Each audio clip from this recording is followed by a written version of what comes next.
बीवी बोली, सुनो जी, आपने काम वाली बाई को आई लव यू बोल दिया क्या? पति बोला, नहीं तो क्यों, क्या हुआ? बीवी, कल तक मुझे वो भाभी बुलाती थी, आज दीदी बुला रही है। पति सीधे कोमा में है। क्या आपको पता है औरतें अपने बच्चों को तेज आवाज में क्यों डांटती है? नहीं पता? अरे भाई, वो इसलिए ताकि उनके पतियों में भी खौफ कायम रहे। पत्नी ने पति से पूछा, हम लोग बचपन में जब स्कूल में पढ़ते थे तो एक बहुत मस्त कविता थी, पर मुझे याद नहीं आ रही है, तुम्हें याद है क्या? पति बोला, मेरी क्लास में तो दो थी, एक कविता शर्मा और दूसरी कविता जोशी। अब पति उस दिन से मुंह में आई सूजन की वजह से ठीक से बोल नहीं पा रहे।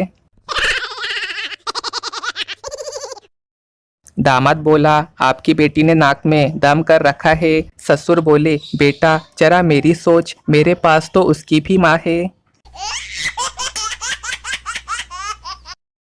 पति अपनी नाराज बीवी को रोज कॉल करता है, ससुर जी, तुम्हें कितनी बार कहा है कि वो अब तुम्हारे घर पे नहीं आएंगी, फिर क्यों रोज रोज कॉल करते हो? दामाद बोला, ये सुन के खुशी मिलती है ना, इसलिए।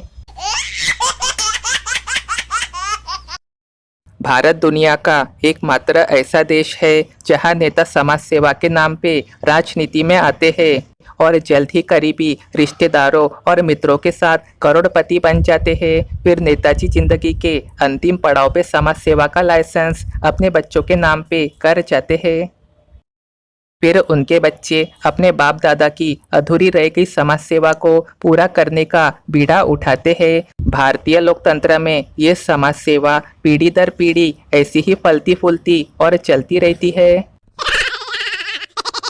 सास बहू के बढ़ते झगड़े को देखते हुए आने वाले समय में ज्योतिषी ऐसे कुंडली मिलाएंगे, हमारे यहाँ लड़का लड़की के साथ साथ सास बहू की कुंडली भी मिलाई जाती है। हीर कहे रांझे से, सुन मेरे रांझना, सिंक में पड़े बर्तन को रगड़ रगड़ के मांझना। पप्पू का परीक्षा पेपर चल रहा था, मैडम बहुत सख्त थी, इसलिए नकल मारने का कोई मौका नहीं दे रही थी। पप्पू ने एक पर्ची मैम को दी तो मैडम पूरे पेपर के दौरान कुर्सी पर ही बैठी रही। सबने खूब नकल मारी। सभी बच्चों ने पूछा, अरे पप्पू, तूने पर्ची में ऐसा क्या लिखा था? पप्पू बोला, मैंने लिखा था, मैडम जी आपकी सलवार पीछे से फटी हुई है।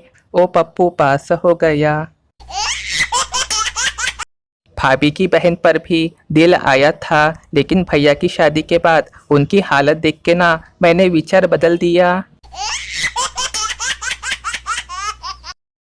एक समय था जब लोग घर के दरवाजे पे लिखते थे, अतिथि देवो भव, फिर लिखने लगे शुभ लाभ, फिर लिखा यू आर वेलकम, और अब लिखते हैं कुत्ते से सावधान। कुछ लोगों के नंबर हमारे मोबाइल में इसलिए भी सेव रहते हैं कि हमें याद रहे जब इसका कॉल आए तो उठाना ही नहीं है।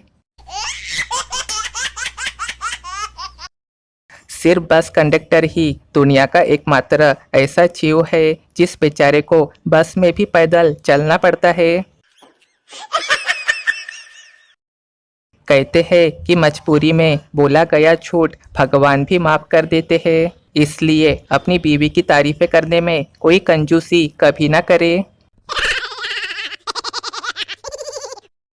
एक शोध से पता चला है कि जितनी देर में एक लड़की प्रोफाइल पिक के लिए फोटो डिसाइड करती है ना, उतनी देर में एक लड़का 50 लड़कियों के फोटो पे नाइस पिक, ब्यूटीफुल लिख आता है।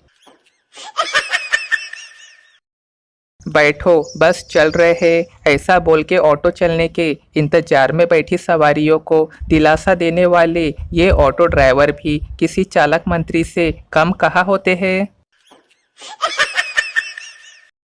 दरवाजा खोलते ही लड़की, परसों मेरी शादी है, अब वापस क्यों आए हो मेरी जिंदगी में? लड़की का पुराना बॉयफ्रेंड, अरे पगली, तेरी शादी में टेंट लगाने का ऑर्डर हमको मिला है, तेरे चक्कर में अब काम धंधा भी छोड़ दे क्या? एक दुकानदार एक औरत को कपड़े दिखा दिखा के थक गया। अंत में अपने गुस्से पर काबू रखते हुए आखिरकार बोला, मुझे अफसोस है कि मैं आपको कोई कपड़ा पसंद नहीं करवा पाया। औरत मुस्कुरा के बोली, कोई बात नहीं जी, मैं तो वैसे भी यहाँ सब्जी लेने निकली थी।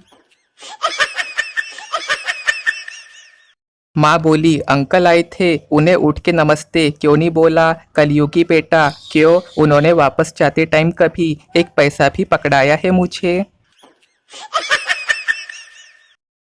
सतयुग में स्त्री जाति को देवी कहा जाता था और आज कलयुग में स्त्री को बेबी कहा जाता है।